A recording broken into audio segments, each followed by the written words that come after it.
Hey, welcome to part 3 of my message for this week. In part 1, we looked at sort of the relationship between God and the people of Israel, and then also took a better look at the background and the representation of what grapes are and what they mean spiritually.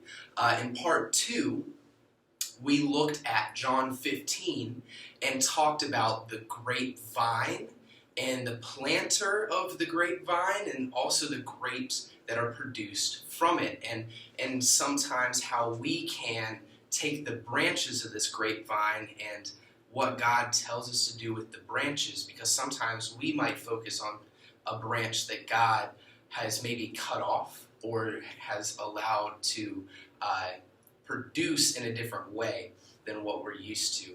In part 3, I'm very excited to share this with you. We're going to be in Amos 9, verse 13.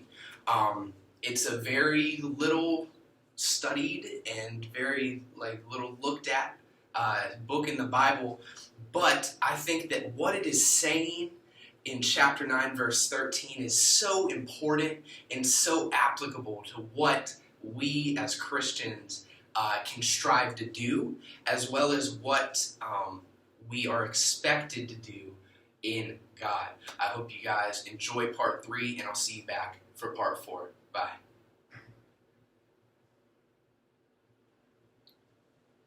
So next I want to turn to Amos 9, verse 13. This is a very uncommon passage in the Bible, but one that I think is very applicable to what we're talking about. In Amos 9, verse 13, the title of this in the NIV is Israel to be destroyed, right? Which kind of makes sense, kind of doesn't make sense, depending on how you look at it. And then the part right after that, which is the part where verse 13 is found in, is called Israel's restoration. So Israel was destined to be destroyed because they were turning to the false idols. They were turning to the false promises of the earth. So they were destined to be destroyed. But now Israel is being restored by God. So let's read verse 13. The days are coming, declares the Lord, when the reaper will be overtaken by the plowman, when the planter by the one treading grapes. New wine will drip from the mountains and flow from the hills. Let me talk to you a little bit about when the reaper overtakes the plowman and the planter is overtaken by the one treading the grapes. So let's take a look and define each of these real quick. I'm going to start off with the reaper and the plowman. So the reaper, right, will be overtaken by the plowman. Why is that? Well, let's look at reaping. What is reaping? Reaping is gathering, reaping is harvesting, reaping is collecting, and plowing is preparing. Plowing is literally when you plow, you turn the soil so that the soil that was on top is now on the bottom, and the soil that was now underground is able to be seen up top. You are turning the soil over. So God says that the reaper, the one who collects, the one who gathers, the one who reaps the harvest, will be overtaken by the one who prepares, by the one who turns the soil over. And I really want to focus on that point. God is not looking for people to collect. God is looking for people to prepare. God is looking for people who are not afraid to get down and dirty and who are able to turn the soil over, to turn the soil so that the things that were underground, the things that were set aside, are now up on the surface and are exposed because the soil that is underground still bears a lot of nutrients that the topsoil has now lost because of the fruit that was there previously. So you need to turn the soil over to continue to bring the nutrients to the top. When you enter a new season into your life, you need to plow the soil again. You can't just plant over top of the same soil that you used for the old season, because the new season that you find yourself in, maybe last season you were really focused on learning. That's this type of season that I'm in right now. I'm in school, I'm in college, I'm really in a season of learning.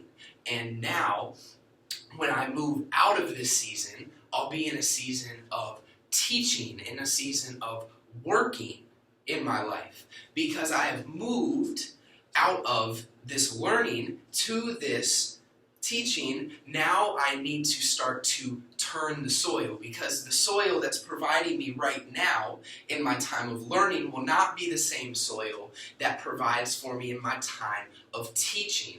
Remember, Israelites were looking to false things, and now they're being restored. The things that you turned to before, until now, have not bore a harvest in what you're doing. Maybe it's because you haven't turned the soil. So many of us find it easier to just reap the harvest, but God says, I'm not worried about the ones who reap. While the ones who reap are important, I'm more concerned about the ones who are willing to prepare my work for me so that I can get the glory in what happens. God wants you to go and plow the fields. He wants you to turn the soil. Bring things up that people have never thought about before. Question the things that you're being taught and try and bring new information, new insight to what's being said. God is looking for people who are not afraid to plow instead of gain. God wants people to gather in a season, but God wants people to plow for a whole lifetime. That's what God wants us to do. And when you plant, you don't have to receive the harvest because you see the harvest. You don't necessarily have to reap the harvest because you'll still be getting a benefit from what was reaped. The one who plants the soil will also receive some of the harvest. You'll still be gathering, but you don't have to do it yourself. God wants to provide that for you in your harvest. What God wants you to do is plow the field to prepare so that you can therefore focus on preparing instead of gathering. And then next, the second part of this, it says the planter will be overtaken by the one treading the grapes. So if you guys don't know what treading grapes, like I did, I had no clue what treading grapes was until I studied and looked at this. Treading the grapes are where once the grapes have been gathered,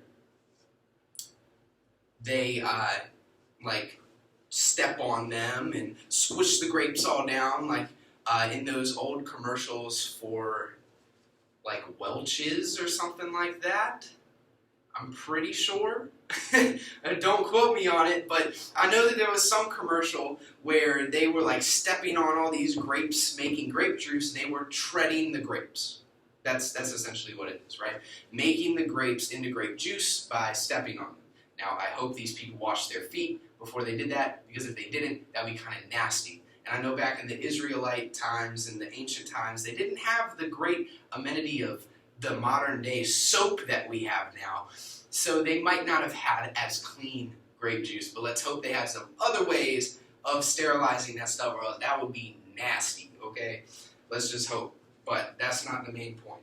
So here, it says that the planter, right? Now, there is a difference between the plowman and the planter. The plowman is the one who prepares. The planter is the one who, of course, does the planting, right? So the planting, and now, it is important to plant.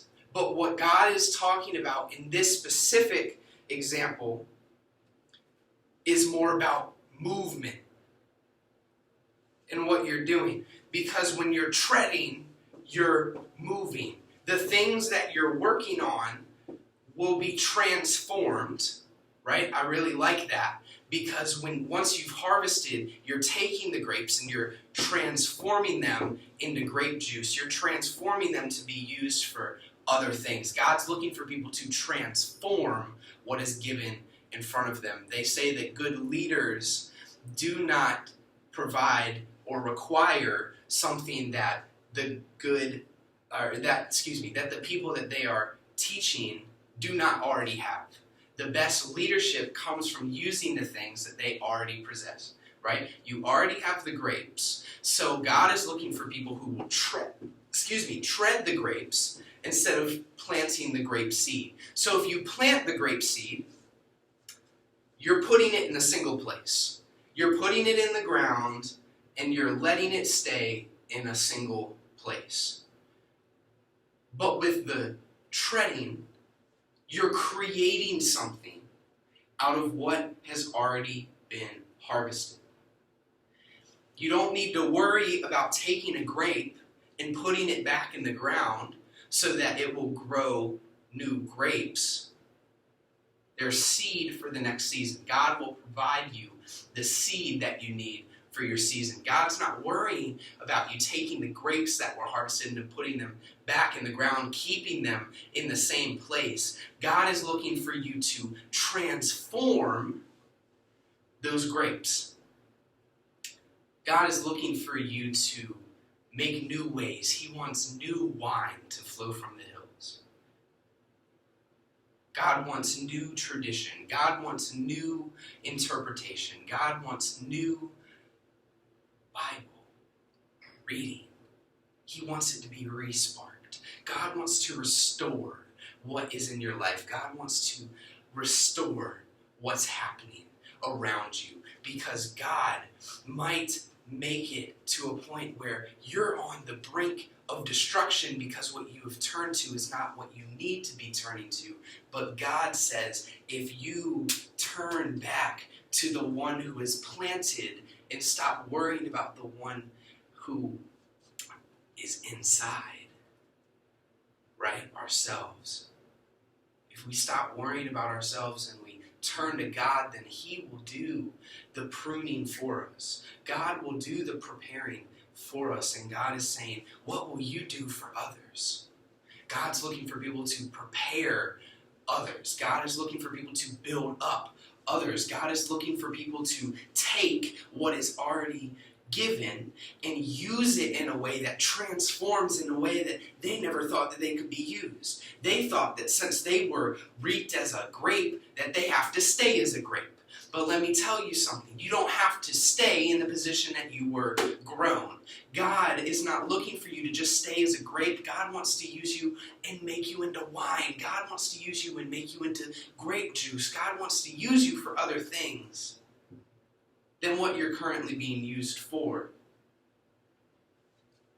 But in order to do that, you not only have to keep yourself connected to the vine, keep yourself connected to Jesus, but you also need to worry about not preparing your field, but help God to prepare others.